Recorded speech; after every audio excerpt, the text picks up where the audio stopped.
नमस्कार, आदाब, सत श्री अकाल। मैं हूं अजीत कुमार। माहौल टाइट है। हमारे साथ प्रत्याशी हैं नागेंद्र उर्फ रिंकू यादव जी। सीधे हम इनसे ही बात करते हैं कि रिंकू जी, सबसे पहले आपका इस चैनल में स्वागत है। दिन भर आप कैंपेन कर रहे हैं जहानाबाद, अरवर और गया। एमएलसी के आप प्रत्याशी हैं। सबसे पहले आप बताइए कि क्या परिस्थितियां आ रही है सामने और क्या जो वोटर है उनका क्या रुझान है। सबसे पहले आपको इस मंच से मैं सब व्यूअर को नमस्कार करता हूं। जो प्रश्न आप किए हैं कि क्या महसूस हो रहा है, ये शुरुआती दौर में कुछ और था, लोगों में जो निराशा थी, अब आज के दौर में लोगों में आशा की किरण जग गई है। लोग पहले आज तक महसूस नहीं करते थे कि एमएलसी होता क्या है। वो एमएलसी को अब तक अपने साथ कभी भी महसूस नहीं किए और वोट ऐसे देते थे जैसे गंगा जी में या कहीं भी जाकर के सिक्का गिराते हैं, उसी तरीके से वोट गिरा देते थे। आज जो 5-6 महीनों से मैं जो लगातार मेहनत किया और वो आवाज़ से जो हम जगे और लोग को जगाने लगे कि भाई वोट लेता है फिर कोई लौट के आता नहीं, कोई हमको पहचानता नहीं।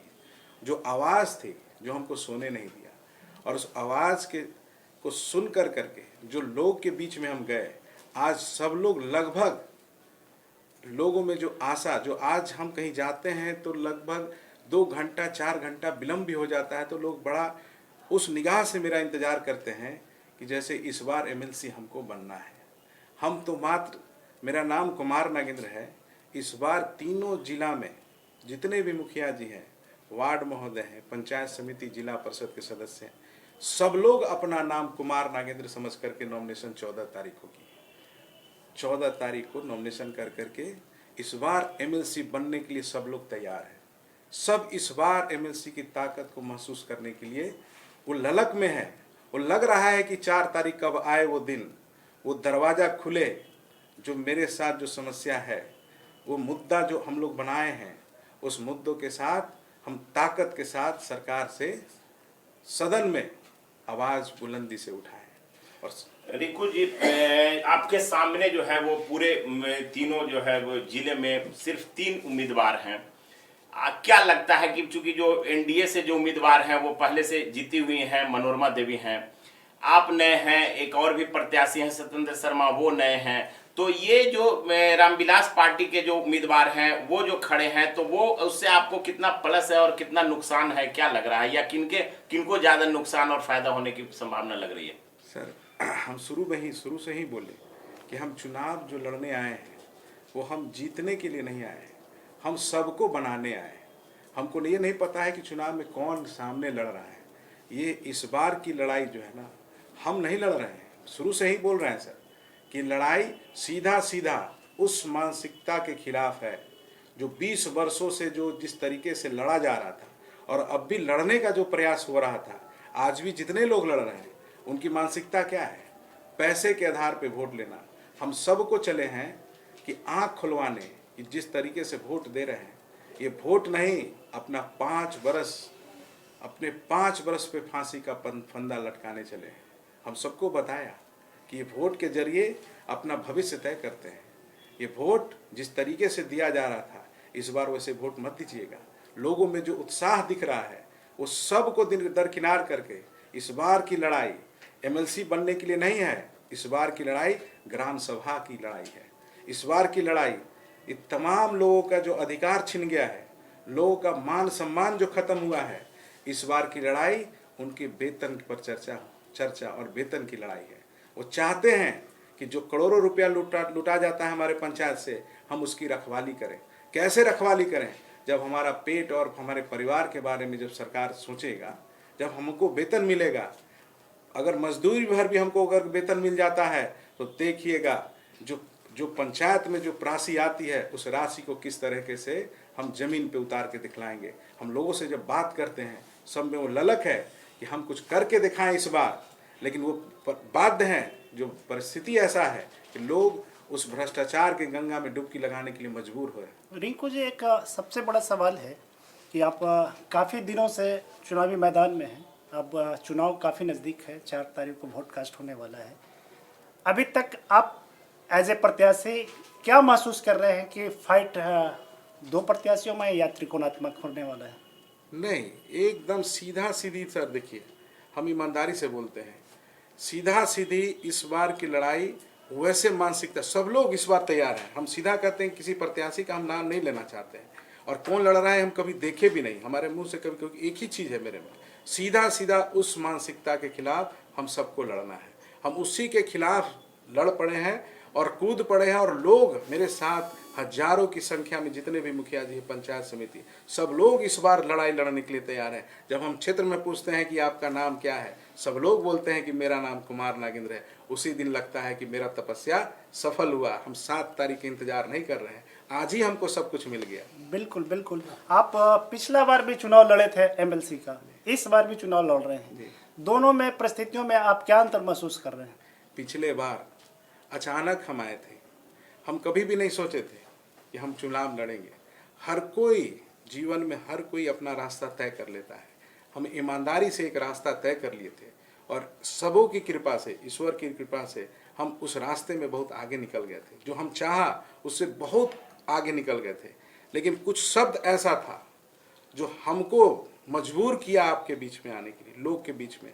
लोग कहते थे कि एमएलसी की चुनाव किसी की बस की चीज़ नहीं है, और ख़ास करके हमारे जैसे सरल और साधारण शरीफ आदमी के लिए वो ललकारा लोगों ने कि किसी के बस की चीज़ नहीं है यह चुनाव। उस आवाज़ ने हमको और लोग के बीच में लेके आया, और पिछले बार मात्र 20 से 25 दिन में लोगों को जा करके समझाए, क्या ताकतवर ही लोग लड़ सकता है क्या?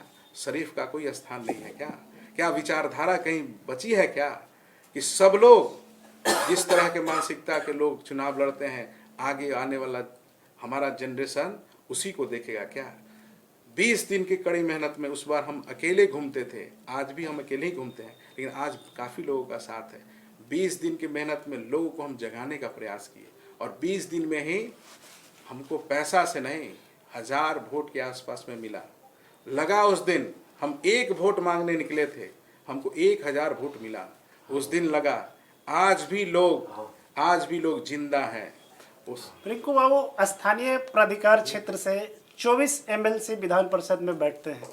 आप लोग का भी इलेक्शन होने जा रहा है, 24 एमएलसी फिर से विधान परिषद की गर्मा में सीट पर बैठेंगे। लेकिन एक बात जो चर्चा होती है कि ये 24 एमएलसी, चूँकि एक मजबूत संख्या है एमएलसी का विधान परिषद में, बावजूद स्थानीय प्राधिकार के लिए आवाज़ नहीं उठ पाता है सदन में, और उनके वेलफेयर के लिए कोई काम नहीं हो पाता, और लोग असहाय महसूस करते हैं। इसके पीछे का क्या रीज़न है? इसके पीछे का एक ही कारण है सर, कि 20 वर्षों से जो भी जीते, ये दुर्भाग्य की बात है कि ये चुनाव को उन लोगों ने हैजेक कर लिया है। वो समाज में वैसे तबका जिसको बोलते हैं ना, जो उस मानसिकता के लोग, जो पैसे को आधार बना करके इस चुनाव को प्रभावित किया। ये लड़ाई हमको उससे है, हमको किसी से लड़ाई नहीं है। हमारी लड़ाई उस मानसिकता के खिलाफ है। आज जो आप प्रश्न उठा रहे हैं, ये प्रश्न क्या है? लोग एमएलसी बनते हैं, उनका कर्तव्य क्या है?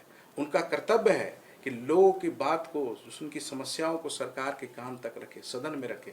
अगर सदन में भी नहीं मामला सुलझता है, सरकार सोई रहती है, तो उसको जगाने का काम तमाम जनप्रतिनिधि और जनता के साथ सड़क पर उतरने का काम, यही है एमएलसी का काम। पब्लिक डोमेन में एक और चर्चा है, काफ़ी जोर शोर से चर्चा है, चौक चौराहे पर बहुत चर्चा है कि एमएलसी का चुनाव, जो स्थानीय प्राधिकार का जो चुनाव होता है, ये पैसों का खेल है। ये बात एकदम सही है कि पैसों का, लेकिन इसी को तो हम कहें कि हमारी लड़ाई एमएलसी बनने का नहीं है। हम सीधा सीधा उस चैलेंज को स्वीकार किए कि इस चुनाव को आप देखे होंगे, 20 वर्षों में हुआ है ऐसा चुनाव, आप लोग भी अनुभव प्राप्त किए हैं कि किस तरह से चुनाव हुआ करता था। इस बार का चुनाव आप खुद महसूस कर रहे होंगे कि पहले से कुछ अलग है। इसको मोड़ने का प्रयास कर रहे थे, ट्रैक से अलग हो गया था, हम कोशिश कर रहे हैं ट्रैक पे लाने का। ये लड़ाई को हम चाहते हैं कि आपका मान सम्मान, जो पहचान खो गया है, ये पहचान तक सीमित नहीं है, ये गरीबों का सपना तक खो गया है। मेरी लड़ाई यहाँ से शुरू होती है और अंत वहाँ जा कर के होगी, जब लोग, गरीब लोग भी, एक साधारण व्यक्ति भी, जब उसका वो सोचने लगेगा कि हम भी एमएलसी का चुनाव लड़ सकते हैं, और जब वो सपना देखेगा तभी उसका बाल बच्चा सपना देखेगा। मेरी लड़ाई वहाँ पे जाके अंत होगी। जो जहाँ तक पैसों की बात है सर, वो मजबूर है पैसा लेने के लिए। 20 वर्षों में जो वोट लिया, पलट कर देखा तक नहीं। आज वो मजबूर हैं कि जो भी लड़ रहा है फिर तो मिलेगा नहीं, इसीलिए पैसों की बात करते हैं। जिस दिन एमएलसी उनके दुख दर्द में शामिल होने लगेगा, जिस दिन उनकी समस्याओं पे लड़ने लगेगा, मुझे इतना विश्वास है कि आज भी लोगों के आंख में पानी है कि उस वक्त पैसों की बात नहीं करेंगे। गया, जहानाबाद, अरवल, ये तीनों मिलाकर 7,748 मतदाता हैं जो पंचायत प्रतिनिधि हैं। यदि यहाँ के पंचायत प्रतिनिधि आपको जीत का सेहरा बांधते हैं तो उनके लिए आपकी फर्स्ट प्रायोरिटी क्या होगी? सब लोग का अगर आशीर्वाद मिल जाता है तो सबसे पहला कदम होगा जो लोगों की समस्या को जो मुद्दा बनाए, उनकी वेतन की समस्या, उनकी पहचान की समस्या, उनके अधिकार की समस्या, अफसरशाही की समस्या, इस लड़ाई को के लिए सबसे पहला हम कदम उठाएंगे। सबसे पहला दिन वो कदम उठाएंगे कि जब तक हमारे वार्ड महोदय मुखिया जी पंचायत समिति को मिनिमम मजदूरी भर वेतन नहीं मिलेगा, तब तक एमएलसी के रूप में जो वेतन हमको मिलेगा उस वेतन को सरकार को वापस कर करके इस लड़ाई को मजबूती से लड़ने का काम करेंगे।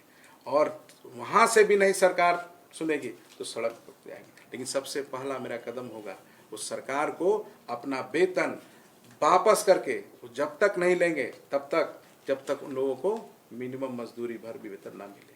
चलिए, एक अलग मुद्दे के साथ प्रत्याशी जो है वो नागेंद्र उर्फ रिंकू जी हैं। लोगों के मान सम्मान, वेतन और जो पुरानी जो उनका जो मान सम्मान खोया हुआ है, तमाम तरह के इनका मैनिफेस्टो को लेकर ये जो है वो चुनाव मैदान में है। एक बड़ी बात इन्होंने कही है कि हम जो है वो अपना वेतन का पैसा नहीं लेंगे जब तक जनप्रतिनिधियों का एक मूल वेतन तय न हो जाए। तो आज एक बहुत बड़ी बात हमारे साथ जो हमारे चैनल पे थे एमएलसी प्रत्याशी नागेंद्र उर्फ रिंकू यादव ने बताई है। और भी आपको इसी तरह के खबरों से अपडेट कराते रहेंगे। आज के लिए धन्यवाद।